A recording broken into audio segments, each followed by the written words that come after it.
Hi, everybody. Because it was the long weekend, I thought we should go over a few practice problems together, and then you're going to be working on the rest of these problems on the worksheet on your own for practice with circles. So I'm going to be skipping around a little bit. We're going to start with number 2, and we're going to find the area of the shaded region on all of these. So the first thing we have to do is look at this and decide what kind of shapes are we talking about. So in this picture, I definitely see a circle. It's not time to leave. The bell doesn't mean to leave. And I see a square. And so I know the bigger one is the circle. So the area of the circle, I'm going to find that. And the area of the square, I'm going to subtract the square off, and that's going to give me the part that's shaded. Well, area of circle, we know it's pi r squared, and the radius is 10. So pi times 10 squared would be 100 pi. The square. Well, we have a couple ways to find the area of the square. Length times width are the same, so the two sides multiplied together will give us the area of the square. Or we can use 1/2 AP. It really doesn't matter to me. I think most people probably prefer the sides squared, so let's go with that. To do that, I need to figure out what the length of the side is. Well, the radius is 10, which means if I keep extending it, the diameter is 20. Well, I just created a special triangle here. I cut a square in half. That's a 45, 45, 90 triangle. So to go from the hypotenuse to the leg, I divide by radical 2. Can't leave it like that. And some of you already know this is 10 radical 2. So let's find the area of that square. 10 radical 2 times 10 radical 2. 100 radical 4. Well, that's just 100 times 2. So the area of the shaded region, I simply take the area of the circle, which, by the way, I forgot my 0, didn't I?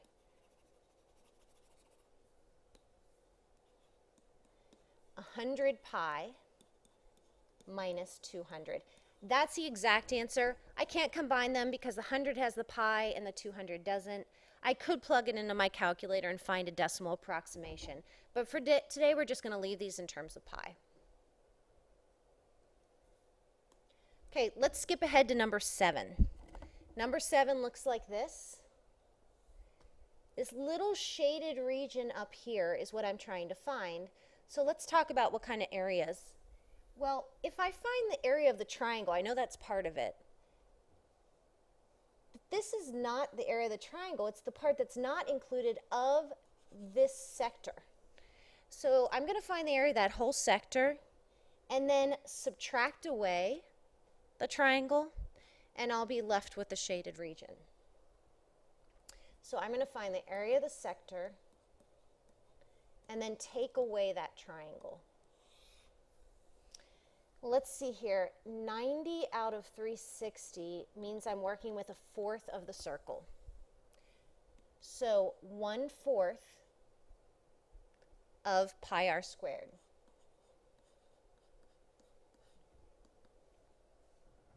That gives me 9 pi for the whole sector. But I don't want the whole sector, so let's find the area of that triangle. Triangle 1/2 base times height. The base is 6, and because the height is also a radius, it's also 6,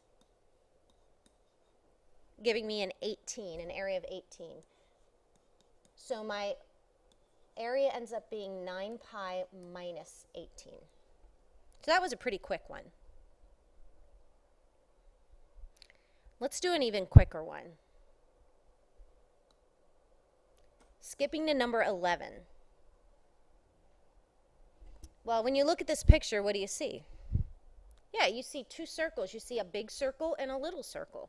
So we are going to find the area of the big circle and the area of the small circle, and then just subtract the two. Well, area of a circle is pi r squared. What's the radius of the big circle? Yeah, that radius is 7. So 49 pi is the area. The area of the small circle, well, that radius is just 4, which gives me an area of 16 pi. So now the part I have shaded up here in green, I'd get that just by simply subtracting.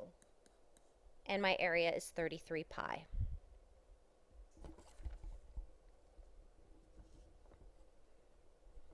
Now flip your paper over and go to number 13. We're going to do 2 of these problems on the back, and one of them is 13.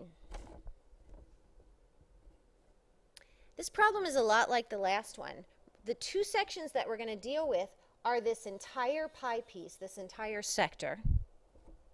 And then from that sector, we're going to subtract off the triangle, and that'll leave us with the shaded region.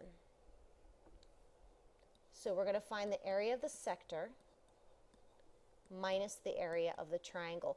This triangle is a little bit harder to work with, though. That's why I wanted to do this one. Let's see, 60 divided by 360, that's a 1/6 of the circle. So the sector is a 1/6 of the area, pi r squared,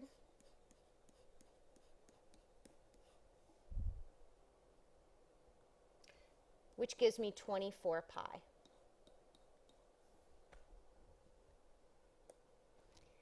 Now, like I said on this one, the triangle is going to take a little more work than the last one.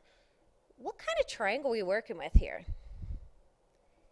Let's see, if this arc is 60, then that means this angle is 60.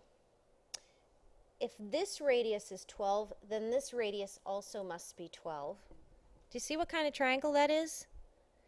Yeah, it ends up being an equilateral triangle. 60 from 180 is 120, but because this is an isosceles triangle, these two have to be equal. So they're both 60. An equilateral triangle. So there's 2 methods I can use. I can use 1/2 base times height. I can use 1/2 AP. Most people find 1/2 base times height a little easier to work with, so that's what I'm going to go with. I'm going to drop my height down. That divides the 12 into 2 congruent parts. And look what we have. We have a 30, 60, 90 triangle. This missing angle would be 30.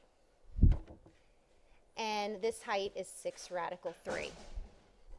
So my area is 1/2 times my base times my height. That gives me 36 radical 3. And just as before, I'm going to find the area by subtracting the area of the sector minus the area of the triangle. Can't combine those. One has a pi, one has a radical 3. So I just leave it as it is.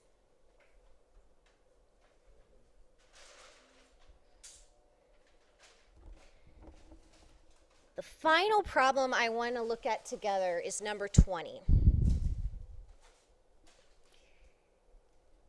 Okay, there's a lot going on in number 20, but you can see the shapes pretty easily. We've got this big rectangle, and then we've got these 6 little circles inside of it.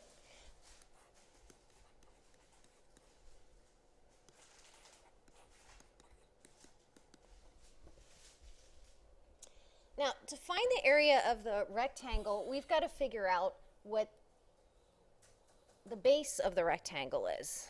So let's think about that. How do we find the base of the rectangle? Well, this side is 12, which means each diameter is 6. Which means going across each diameter is also 6. So 6 times 3 circles, that gives me a length of 18. So my area of my rectangle, length times width, 18 times 12, which is 216.